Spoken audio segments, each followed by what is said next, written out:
Hello everybody, here we are today talking about the Vancouver Canucks, a team that's been a little weird as of late. But before we get started with that, please make sure to subscribe if you're new to me or hockey, whatever the case may be.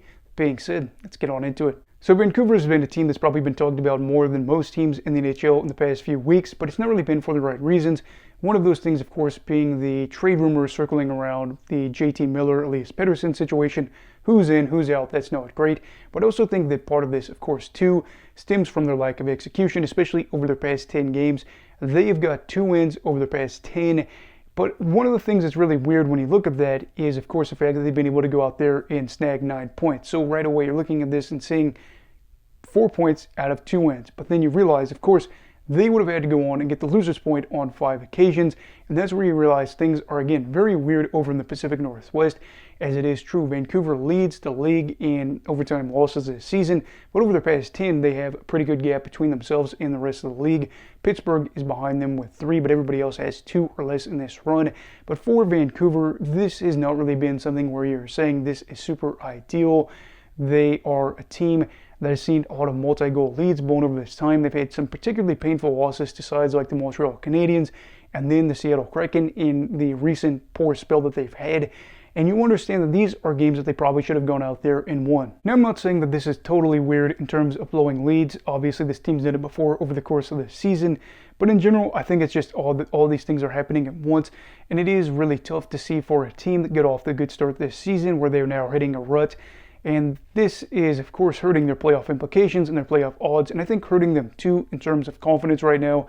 This side is a team that really is just trying to find some motivation to keep going on. But they realize when they go out there and play past 60 minutes, they have a good chance of losing over the course of the season. I think that out of their past 6 games that they've gone to overtime, they've only won 1 of those. And this 10-game stretch, which is, of course, against the Seattle Kraken, I think they won in the shootout. But when you realize that you have 1 win compared to 5 losses, it's not really ideal. And over the course of the season, I think they just have 4 overtime victories. And it's weird that they've been able to go out there and play past 60 minutes on 10 occasions.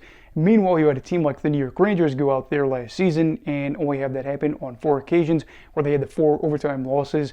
I know New York, of course, ended up getting some wins in overtime last season and won the President's Trophy, but it's still weird that this team in Vancouver is on pace for about 20 games where they go and possibly lose post-regulation, and then maybe are the New York Islanders of last season where they make the playoffs because the loser's point can be kind of friendly in that regard. And I know, again, too, Vancouver fans might be getting to watch free hockey here as of late, but it's still not a good feeling. It's a very weird feeling, just kind of like how this team is weird, where you say we snagged a point, but we just have a good idea that we're probably going to go out there and lose the game in overtime. And I think it's not just the fans that are probably feeling a little bit weird here. I imagine the locker room feels really weird. Tensions might be higher than we're aware of, as guys could be realizing that somebody's going to be getting traded here soon. But of course, too, you understand that this is a team that has choked a lot in recent weeks. And I don't know, surprisingly, somehow they actually don't have the highest expected goals, or actually goals against per 60 while leading. So that award goes to the Ottawa Senators. They must have had a couple of good choke jobs over the course of the past few weeks as well, too. But I could have practically bet money that it was going to be Vancouver. So when I saw that number, I was just totally in disarray here. But looking at this, it's just seeing some weird things happen, like the game against the Washington Capitals, for example. The first period goal where they had Pierre-Luc Dubois score in like the final 30 seconds of that shouldn't have happened. But I think that this team is right now just not really going strong on confidence. And you see a guy like Rick Tocchet, I think is a prime example, their head coach. When that goal gets scored, he just looks like he's in total disbelief, and he said it, I think, in a recent interview. I can't remember if it was on the NHL app or the Canucks app.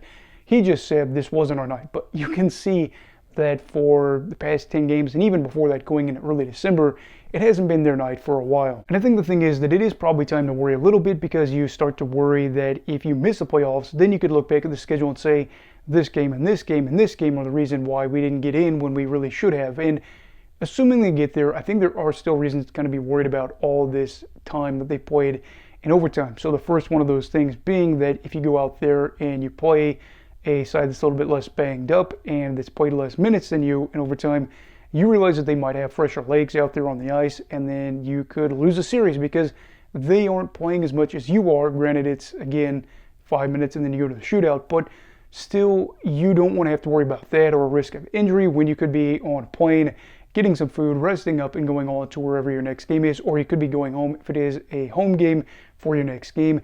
And then meanwhile, too, you think about this as well for a side that's going into the playoffs or possibly could be going to the playoffs in Vancouver. They get to overtime in the playoffs, and then they say, now what? Because we weren't a team that was very good in the regular season when it came to extra hockey. Mind you, it's 3-on-3 compared to 5-on-5. Full-strength hockey is just better when it comes to overtime. Regarding the playoffs, I would never really want to switch to 3-on-3, I don't think, in my regard. But still, it kind of holds true. They could be more tired. They could see more injuries as a result.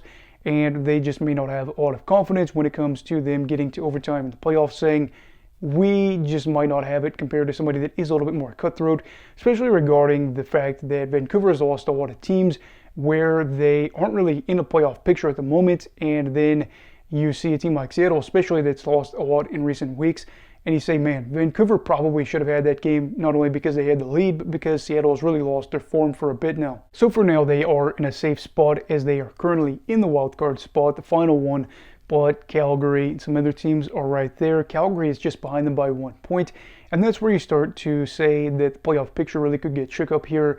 And for Vancouver, that's not ideal. Again, we talked about Talkett earlier saying that it wasn't their night. The problem is you can't just say that one thing is the issue. Yes, goaltending has probably been a letdown in recent weeks. You're hoping for more from Kevin Lankinen. He had some good games, some bad games. You're hoping for more from Thatcher Gimko, again, working back from injuries. And you know, of course, too, that they're dealing with injuries, guys like Philip Hronik, as well as all the other things that are going wrong against him at the moment. But you can't just say, well, I had a good night, my goalie had a bad night, so it's not my fault. When you realize that things are going so sideways where you have multi-goal leads and you're blowing them, that's when you have to step up as a teammate and say, maybe I have to play at an elite level tonight and can't really take a shift off here or there because we need to pick up as many wins as possible. And I think one of the things that's kind of weird about Vancouver that I'm going to get sidetracked about here for a second is the fact that they've had a fair share of games where they've been completely out of contention for them. They've been down by 3 goals or more and then rally back and then just don't win them. So again, even the games where they find that spirit to push it into overtime, they had a game earlier in the year against Pittsburgh where they were down by 3 goals, I think, made it to OT and then still lost. So I don't know. It's just very odd for this. And why exactly am I making this video? Well, as a Vancouver fan, it's just something that I really wanted to talk about because I was frustrated, and I have a buddy that I work with who always talks about how maybe I can be a little bit biased when talking about Vancouver. Maybe I'm a little bit, protective of them. I did make a video earlier in the year talking about how I was proud of them dealing with a lot of these injuries, being road warriors, and winning these close games. But on the flip side, I can't just praise them for their ability to kind of battle through that just to collapse in this moment. I have to be able to put some pressure on them when things are going well. It doesn't really matter because they don't know I exist, but in terms of content creation, I can't just, baby them along the way, and then when something like this happens, say, well, we're just going to look away from it. Trust me, as a fan, I've been watching these games. There's been 5 overtime losses over the past 10 games. I've had to experience it. The game against Washington was really painful too, because even though there wasn't a multi-goal lead blown, you still knew that when overtime came around, there wasn't going to be a W. So this is where everybody has to figure out what to do. Otherwise, I do think that the end of the season for Vancouver could look very odd because this team, I've been hard on before, but I really do think that if they are healthy, they absolutely should be a team that's in the playoffs, at the very least in a wildcard spot, if not maybe top 3 in the division. Maybe not winning it every single year by any means, but they should have their chances. And right now, things are not clicking, but it's got to work. So regardless of who ends up getting shipped out, regardless of how injuries have kind of run, you've made it this far. You're able to battle through it in the first part of the year. You've got to find a way really just to hold on to leads. At this stage, it should actually be easier to get wins than it was earlier in the year. But I don't know. This is just kind of me getting on and talking about something that many of you maybe not be too interested about or have probably heard a lot about from other people. I know the hockey guy put out like a 25-minute video yesterday or a couple days ago about this. I didn't watch it because I kind of wanted to have my own take, just kind of talk about it. But yes, Vancouver is crumbling under the pressure in a way. I guess they're still picking up the loser's point, but they are not picking up wins, which I crave as a fan, because even if we lose post-regulation and we get the point, I'm still like, what would be nice? A win. I want to see winning come back here for the team. We'll see how things go. What are your thoughts on the Vancouver Canucks for this season? Do you think they'll make the playoffs? Let me know down below in the comments. Also, please make sure to like this video if you enjoyed it. Subscribe if you're new. Everybody stay safe. Have a great night. And you love hockey, all right? Goodbye, Brigadiers and Brigadettes. This is your captain signing off. Have a great night.